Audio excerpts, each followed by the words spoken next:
अस्सलाम वालेकुम रहमतुल्लाहि व बरकातुहू। डियर स्टूडेंट्स, आज हम क्लास 3 हिंदी का अध्याय 4 जादू का ब्रश पढ़ेंगे।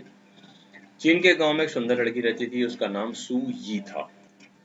उसके पिता कांच की वस्तुएं बनाने का काम करते थे। माँ के न होने के कारण सारे घर के काम सू यी को ही करने पड़ते थे। वह प्रतिदिन स्कूल जाती थी। सदैव यानी हमेशा प्रसन्न रहने वाली सू यी को कभी किसी से उदास या शिकायत करते नहीं देखा था। उसके बहुत से मित्र थे, पर घर में काम इतने होते थे कि उसे खेलने का वक्त बहुत कम मिलता था।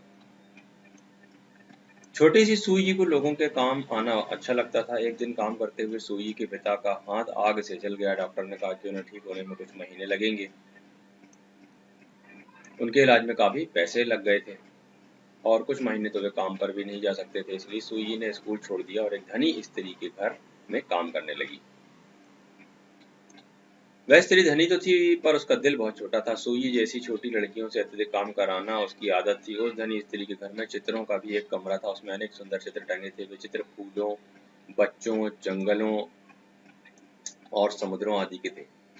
सुई को उस कमरे की सफाई करने में अधिक समय लगता था। उसे चित्र बहुत पसंद है। वे सोचती, काश मैं भी इतने सुंदर चित्र बना सकती और उनसे अपना घर सजा लेती। एक दिन उसका जन्मदिन आया। सुई के लिए वह दिन भी रोज की तरह निकल गया। रात को उसके पिता उसके लिए मिठाई लाए। वही खाकर वे दोनों सो गए। सुई को अपनी माँ और स्कूल की याद आ रही थी, अतः वह अधिक देर तक सो न सकी। प्रातः सुई जब उठी तो उसके सिरहाने कुछ कागज रखे थे।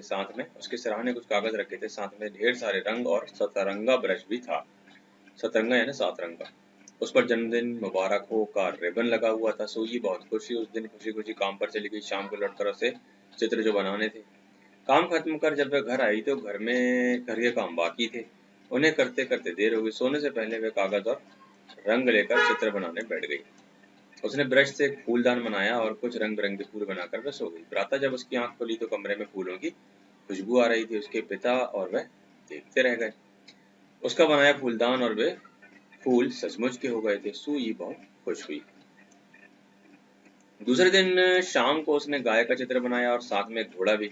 प्रातःकाल उठकर देखा तो वास्तव में उसकी झोपड़ी के बाहर एक सफेद गाय और एक घोड़ा घास चर रहे थे। सुई उस दिन घोड़े पर बैठकर काम पर गई। उसने बारी बारी से अपनी सारी सहेलियों को घोड़े की सैर कराई। उस दिन के बाद से यही सिलसिला बन गया कि सुई जिन चीजों का चित्र बनाती वे चीजें सचमुच सामने आ जाती। कभी किसी के लिए गेंद, कभी किसी के लिए गुलाब जामुन, किसी के लिए माला तो किसी के लिए रंग बिरंगे वस्त्र। सुई लालची नहीं थी। उसने अपने लिए बहुत ही कम चीजें बनाई।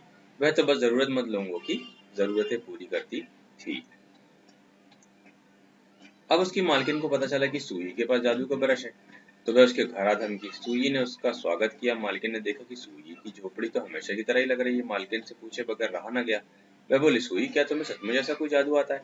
हाँ मालकिन, ये सच है। क्या मैं आपके लिए कुछ बना दूं? सुई ने भोलेपन से पूछा। मालकिन ने थोड़ी देर सोचा और कहा, मेरे लिए हीरों की खान बना दो।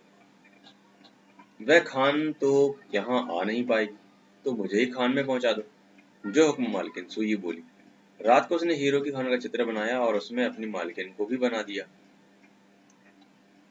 सुबह उठकर जब वह काम पर गई तो देखा मालकिन की हवेली में बहुत हंसी खुशी का माहौल है, क्योंकि मालकिन गायब है। सब लोग हंस खेल रहे थे जैसे कोई त्योहार मनाया जा रहा हो। सबने सुई से कहा, मालकिन की वापसी का चित्र न बनाना, वह हीरो के बीच खुश होगी और यहाँ हम उसके बिना खुश हैं। अगले दिन सुई ने चित्र बनाकर अपने पिता का हाथ ठीक कर दिया। धीरे धीरे उसके कागज खत्म हो गए और रंग भी, लेकिन सुई को उसकी फिक्र कहाँ थी। उसका स्कूल जाना फिर शुरू हो गया। मित्र फिर मिल गए, साथ में एक गाय और घोड़ा भी। और उसे क्या चाहिए? अरुंधति देव स्थले इस कहानी की लेखक है। शब्द अर्थ में देखिए, वक्त यानी समय, धनी, अमीर, खुशबू, सुगंध, जरूरतमंद, जिससे आवश्यकता हो। खान, एक्चुअल में ये कान वर्ड है, उर्दू में कान कहते हैं इसे। वह स्थान जहाँ से कच्ची धातु आदि खोदकर निकाली जाती है। सतरंगा यानी 7 रंगों का हुक्म, आज्ञा, माहौल, वातावरण, फिक्र, चिंता। अभ्यास में देखिए, वस्तुएं, शिकायत, डॉक्टर, फूलदान, झोपड़ी, जरूरतमंद। मौखिक, सोच और बताओ। सुई के पिता क्या काम करते थे? सुई के पिता कांच की वस्तुएं बनाते थे। नेक्स्ट है, सुई को किस कमरे की सफाई में अधिक समय लगता था? सुई को चित्रों वाले कमरे की सफाई करने में ज्यादा समय लगता था। सुई की मालकिन ने उसे अपने लिए क्या बनाने को कहा? सुई की मालकिन ने उसे अपने लिए हीरो की कान बनाने के लिए कहा। प्रश्न देखते हैं, लिखित वाले हैं। सुई ने स्कूल जाना क्यों छोड़ दिया? सुई के पिता का हाथ जल जाने के कारण सुई ने स्कूल जाना छोड़ दिया था क्योंकि इलाज में काफी पैसे लग गए थे। सुई के जन्मदिन पर उसे क्या उपहार मिला? सुई के जन्मदिन पर ढेर सारे रंग और एक सतरंगा ब्रश उपहार में मिला। सुई ने जादू के ब्रश का उपयोग कैसे किया? सुई ने जादू के ब्रश से अपने लिए घोड़ा, गाय व जरूरतमंद लोगों की जरूरतें पूरी की। सही उत्तर चुनिए। सुई सदैव कैसी रहती थी? प्रसन्न रहती थी। सुई को कौन सा ब्रश मिला? जादुई ब्रश मिला। सुई ने जादुई ब्रश से पहले क्या बनाया? फूलदान बनाया एक उसने सबसे पहले।